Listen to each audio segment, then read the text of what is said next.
جز از کل، اثری از استیو تولتز، مترجم زهره قلی‌پور، با صدای محمدعلی احمدزاده.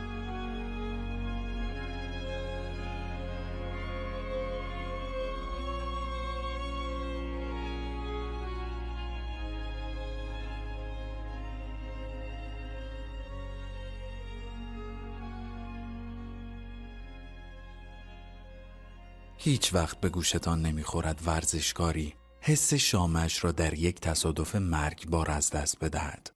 آن هم به یک دلیل حسابی. روزگار عزم می کند چنان درس جانانه‌ای به ما بدهد که تا آخر عمر نتوانیم به کارش ببندیم. برای همین است که ورزشکار پاهایش، فیلسوف عقلش، نقاش چشمهایش، آهنگساز گوشهایش و آشپز زبانش را از دست می دهد.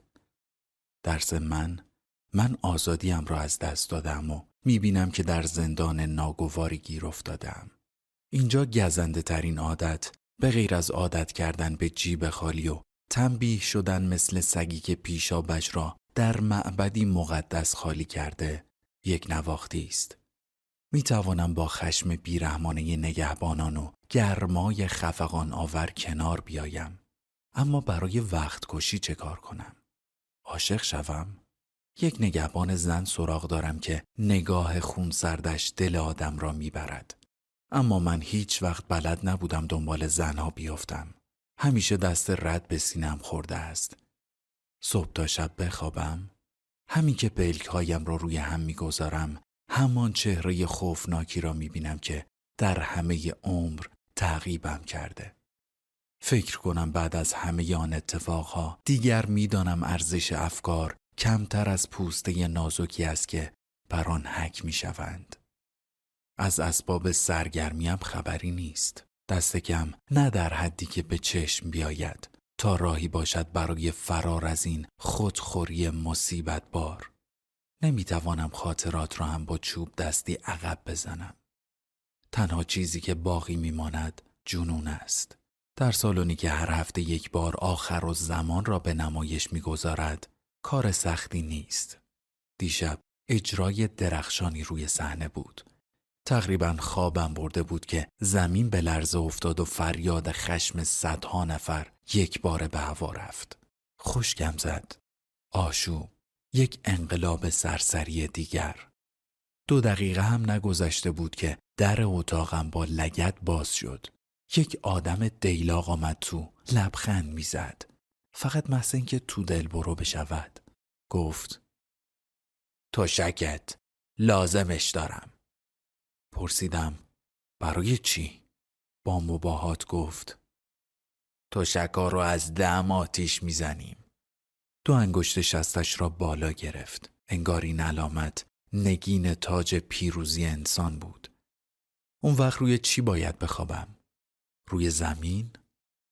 شانه بالا انداخت و به زبانی حرف زد که ازش سر در نمی آوردم.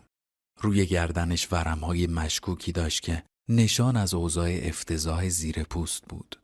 آدمای اینجا از دم توی بدبختی دست و پا میزنند و فلاکتی که به آنها چسبیده سر و ریختشان را از این رو به اون رو کرده. منم مثل آنها. صورتم مثل حبه پلاسیده انگور شده و بدنم مثل تاک. با دستم در را نشان زندانی دادم و ردش کردم. دوباره گوشم را به هیاهوی همیشگی جمعیت سپردم. همان موقع بود که از فکرم خطور کرد می توانم وقتم را صرف نوشتن سرگذشتم کنم. البته مجبور بودم توی خفا سرهمش کنم و پشت در کس کنم. فقطم شبها. بعد همان را توی خرده جای نمور بین کاسه توالت و دیوار از چشم دیگران دور کنم. به این امید که زندانبانها از آن آدمایی نباشند که حاضرند روی زمین 4 دست و پا شوند. وقتی آن آشوب و بلوا کار را به خاموشی کشاند، من هم از تصمیمم مطمئن شده بودم. روی تختم نشستم و غرق تماشای شعله‌های درخشانی شدم که از آتش تشک‌ها برمیخواست و راه رو را روشن می‌کرد. اما 2 زندانی عبوس با صورتهای نخراشیده شلنگ انداز به سلولم آمدند و حواسم را پرت کردند. آنها طوری به من چشم دوختند که انگار منظره‌ای در کوهستان هستم. یکی که قدش بلندتر بود با توپ و تشر گفت: تا همونی که حاضر نیست تشکشو بده؟ انگار با همان حال و روز خماری 3 سال پیش از خواب بیدار شده بود. گفتم خودم هستم. برو کنار. معترض شدم و گفتم همین الان میرفتم دراز بکشم. هر دو زندانی چنان قهقهه های عمیق و گوشخراشی سر دادن که بیشتر به صدای جر خوردن شلوار جین میماند. فردی که قدش بلندتر بود من را کنار زد و تشک را از روی تختم قاپید. آن دیگری بی حرکت یک گوشه ایستاد، مثل تکه یخی که منتظر است آب شود. چیزهایی هست که حاضرم به خاطر آنها سرم را بدهم، اما یک تشک قلمبه سلمبه جزو آن چیزها نیست. زندانی ها 2 نفری آن را برداشتند و دم در ایستادند. آن یکی که قدش کوتاه‌تر بود گفت: میای؟ برای چی؟ تشک خودته. حق خودته که بندازیش تو آتیش. قرولند کردم. آدمیزاد است و اداهایش. حتی توی جهنم هرت و بیقانون هم باید شرفش را حفظ کند. میخواهد به هر زور و ضربی شده خودش را از حیوانات جدا کند. از خیرش میگذرم. گفت: هر طور ماگلی. توی ذوقش خورده بود. وقتی بیرون میرفتن به زبانی بیگانه چیزی توی گوش رفیقش گفت که به خنده اش انداخت.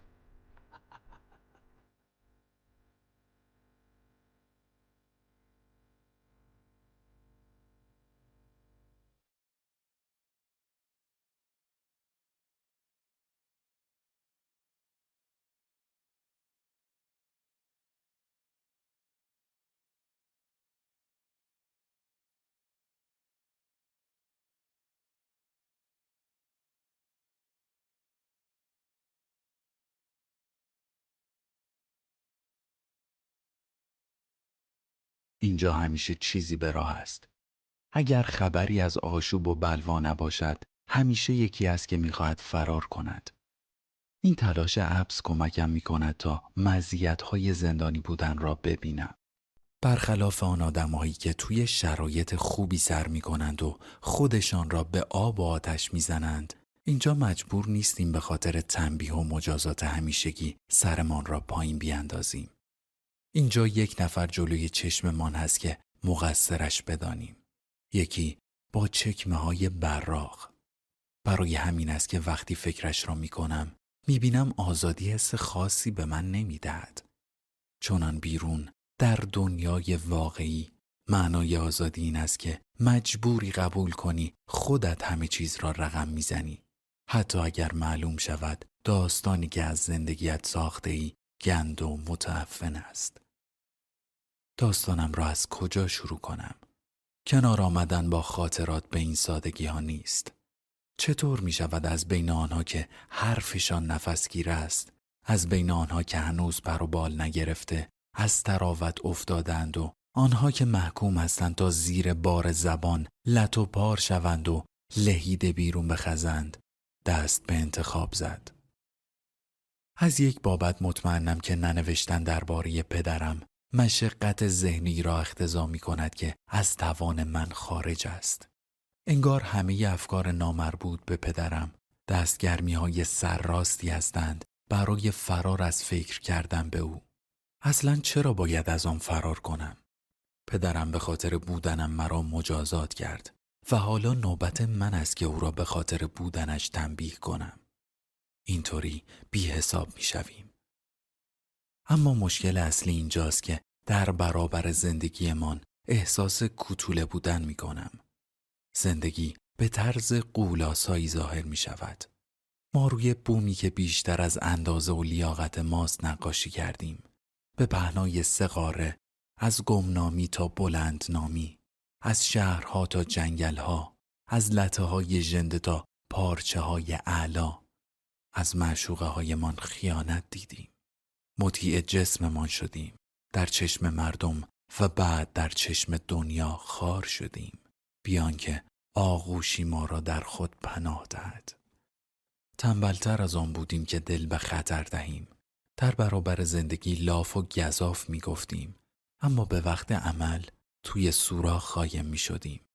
با این اوصاف چطور می خواهیم اودیسه هولاورمان را بازگوییم؟ سخت نگیر یاسپر. یادت باشد آدم‌ها با ساده کردن رویدادهای پیچیده قانع می‌شوند و همین راضیشان می‌کند. و سوای این حرفا داستان من ماجرای معرکه و واقعی است. نمیدانم چرا، اما انگار این موضوع برای مردم مهم است. اگر کسی به خود من میگفت میخواهم یک داستان برایت بگویم که کلمه به کلمه‌اش دروغ محض است، شخصا براق میشدم که ببینم داستان از چه قرار است.